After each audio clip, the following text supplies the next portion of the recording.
जय श्री श्याम।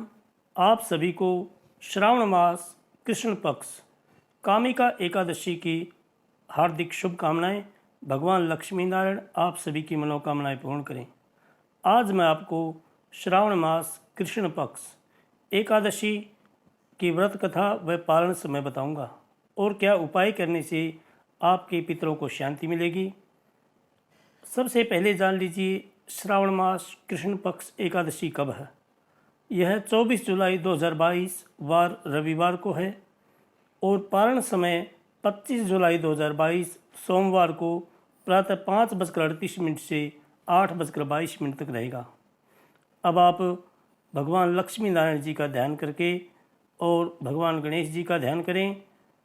व्रत कथा को सुनें। एकाग्र मन से भगवान का ध्यान करते हुए सबसे पहले हाथ में पुष्प लेकर भगवान गणेश जी का ध्यान करें।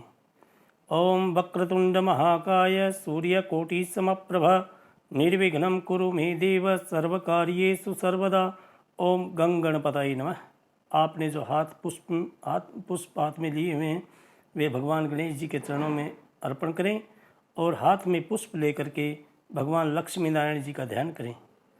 ओम शांताकारं भुजगशयनं पद्मनाभं सुरेशं विश्वाधारं गगनसदृशं मेघवर्णं शुभांगं लक्ष्मीकान्तं कमलनयनं योगिविद्यानगम्यं वंदे विष्णु भवभैरं सर्वलोकैकनाथं।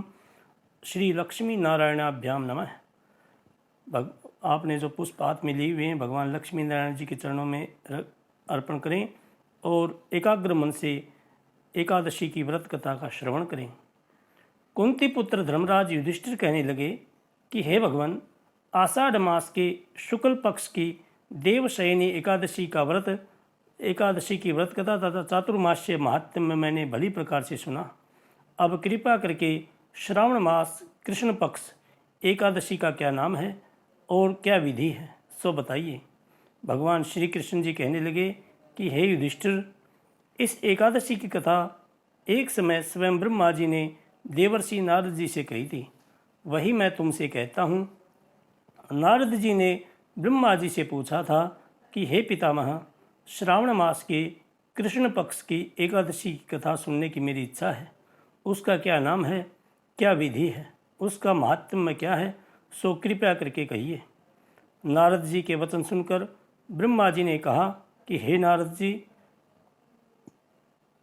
लोकों के हित के लिए तुमने बहुत ही सुंदर प्रश्न किया है। श्रावण मास की कृष्ण पक्ष एकादशी का नाम कामिका है। उसके सुनने मात्र से वाजपेयी यज्ञ का फल मिलता है। इस दिन शंख चक्र गदाधारी भगवान विष्णु जी का पूजन किया जाता है, जिनके नाम श्रीधर, हरि, विष्णु, माधव और मधुसूदन हैं। उनकी पूजा करने से जो फल मिलता है वो ध्यान से सुनो। जो फल गंगा, काशी, नैमिषारण्य और पुष्कर स्नान करने से मिलता है वह विष्णु भगवान के पूजन से मिलता है। जो फल सूर्य व चंद्र ग्रहण पर कुरुक्षेत्र और काशी में स्नान करने से, समुद्र वन सहित पृथ्वी दान करने से, सिंह राशि के बृहस्पति में, गोदावरी और गंडकी नदी में स्नान करने से जो फल प्राप्त होता है वह फल भगवान विष्णु के पूजन से मिल जाता है। जो मनुष्य श्रावण में भगवान का पूजन करते हैं उनसे देवता, गंधर्व, सूर्य आदि सब पूजित हो जाते हैं।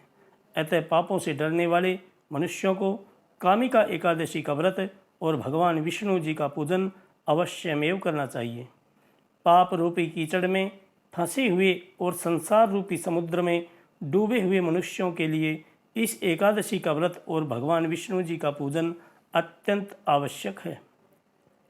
इससे बढ़कर पापों के नाशों का कोई उपाय नहीं है। हे नारद जी, स्वयं भगवान जी ने यही कहा है कि कामिका व्रत से जीव कुयोनि को प्राप्त नहीं होता। जो मनुष्य इस एकादशी के दिन भक्ति पूर्वक तुलसी दल भगवान विष्णु जी को अर्पण करते हैं वे इस संसार के समस्त पापों से दूर रहते हैं।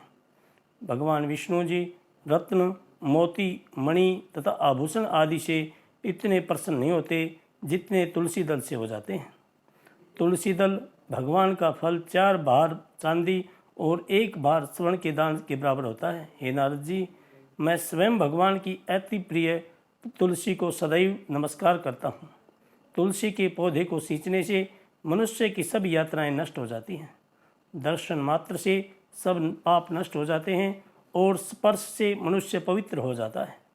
कामिका एकादशी की रात्रि को दीपदान तथा जागरण के फल का महात्म्य चित्रगुप्त भी नहीं कह सकते।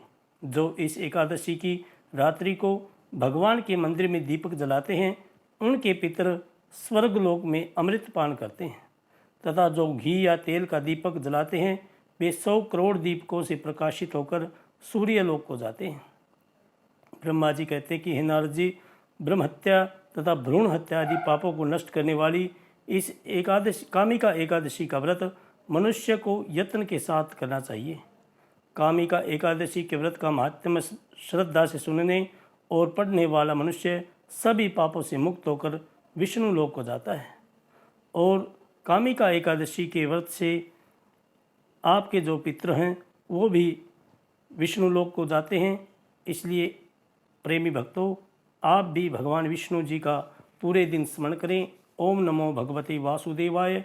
और अपने पितरों के शांति के लिए आप एकादशी के दिन भगवान विष्णु जी के स्वरूप पीपल को जरूर सींचें और एक घी का और एक तेल का दीपक जलाएं, जिससे आपके पितरों को शांति मिलेगी। और रात्रि में भगवान का जागरण करें। प्रातःकाल उठकर 25 जुलाई यानी कि सोमवार को आप पहले गौ माता को फिर ब्राह्मणों को भोजन कराएं, उसके बाद अपना व्रत का पालन करें। भगवान लक्ष्मी नारायण आप सभी की मनोकामनाएं पूर्ण करें। जय श्री श्याम, जय श्री